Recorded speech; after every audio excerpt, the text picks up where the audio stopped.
ಸ್ನೇಹಿತರೆ ನಮಸ್ಕಾರ. ಮಾಮೂಲಿಯಂತೆ ನಾವೆಲ್ಲ ಬೀನ್ಸ್ ಪಲ್ಯ, ಕೋಸು ಪಲ್ಯ, ಆಲೂಗಡ್ಡೆ ಪಲ್ಯ ಇದನ್ನೇ ತಿಂತಾ ಇರ್ತೀವಿ.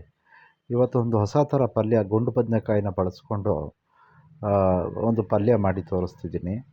ಅದಕ್ಕೆ 1 kg ಬದನೆಕಾಯಿ ತೊಗೊಂಡಿದ್ದೀನಿ.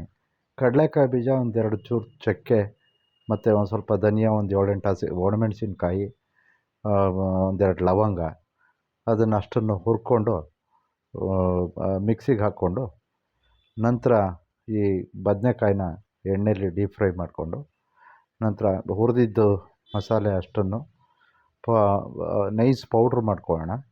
ನೈಸ್ ಪೌಡ್ರ್ ಮಾಡ್ಕೊಂಬಿಟ್ಟು ಅದನ್ನು ನೋಡಿ ಈ ಥರ ಪುಡಿ ಮಾಡಿಕೊಂಡು, ನೈಸು ಅಂತ ಅಂದರೆ ಅಷ್ಟೊಂದು ನೈಸ್ ಇಲ್ಲ, ಸ್ವಲ್ಪ ತರಿ ಇದೆ, ತರಿಯಾಗೇ ಇರಲಿ. ಕಡಲೆಕಾಯಿ ಬೀಜ ಎಲ್ಲ ತುಂಬ ನೈಸ್ ಮಾಡೋಕ್ಕೆ ಹೋದರೆ ಎಣ್ಣೆ ಬಿಟ್ಕೊಳ್ಳುತ್ತೆ.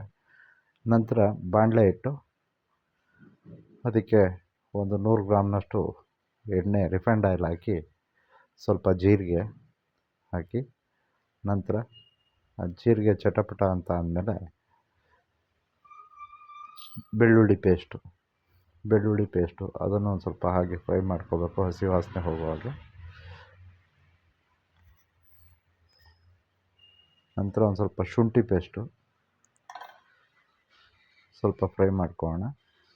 ಆಮೇಲೆ ಕರಿಬೇವಿನ ಸೊಪ್ಪು,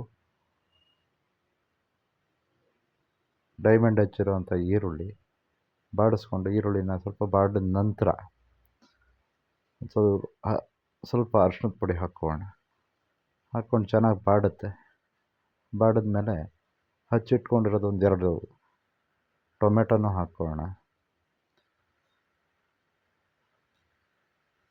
ಟೊಮೆಟೊನು ಬಾಡಿ ಅದರಲ್ಲಿರೋ ನೀರಿನಂಶ ಎಲ್ಲ ಕಡಿಮೆ ಆಗುತ್ತೆ, ಗೊತ್ತಾಗುತ್ತೆ ನಿಮಗೆ ಅದು ಬ್ಲೆಂಡ್ ಆಗಿರೋದು ಹೇಗೆ ಅಂತ ಅಂದ್ಬಿಟ್ಟು ಗೊತ್ತಾಗುತ್ತೆ.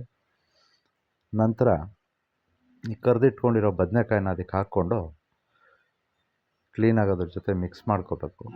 ನೀರು ಸೇರಿಸ್ಬಾರ್ದು. ನೀರು ಸೇರಿಸ್ದೆ ಮಾಡಿದ್ರೆ ಸ್ವಲ್ಪ ಸೆಲ್ಫ್ ಲೈಫ್ ಜಾಸ್ತಿ ಇದಕ್ಕೆ. ಒಂದು ವಾರ ಇಟ್ಕೊಂಡು ತಿನ್ಬೋದು ಅನ್ನದ ಜೊತೆ, ರುಚಿಗೆ ಬೇಕಾಗಿರೋಷ್ಟು ಉಪ್ಪು ಸೇರಿಸ್ಕೊಂಡು.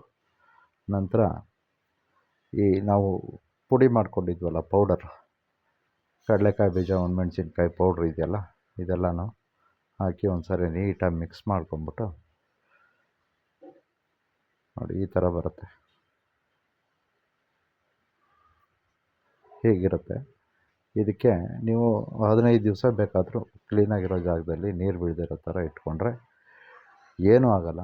ಅನ್ನದ ಜೊತೆ, ಮೊಸರನ್ನದ ಜೊತೆ, ಸಾರಿನ ಜೊತೆ, ಅಥವಾ ಅನ್ನಕ್ಕೆ ಕಲಿಸ್ಕೊಂಡು ಎಲ್ಲ ಹಾಕ್ಕೊಂಡು ತಿಂತಾಯಿದ್ರೆ ಆಹಾ, ಸಖತ್ತಾಗಿರುತ್ತೆ ಕಣ್ರಿ. ತುಂಬ ಚೆನ್ನಾಗಿರುತ್ತೆ. ಒಂದು ಸಾರಿ ಮನೇಲಿ ಮಾಡಿ ನೋಡಿ. ಮೇಲ್ಗಡೆ ಒಂದು ಸ್ವಲ್ಪ ಕೊತ್ತಂಬರಿ ಸೊಪ್ಪು ಆ ತಕ್ಷಣಕ್ಕೆ ಹಾಕ್ಕೊಂಡ್ರೆ ಇನ್ನೂ ತುಂಬ ಚೆನ್ನಾಗಿ ಘಮ ಬರುತ್ತೆ. ಒಂದು ಸಾರಿ ಟ್ರೈ ಮಾಡಿ, ತುಂಬ ಚೆನ್ನಾಗಿರುತ್ತೆ ಈ ಪಲ್ಯ.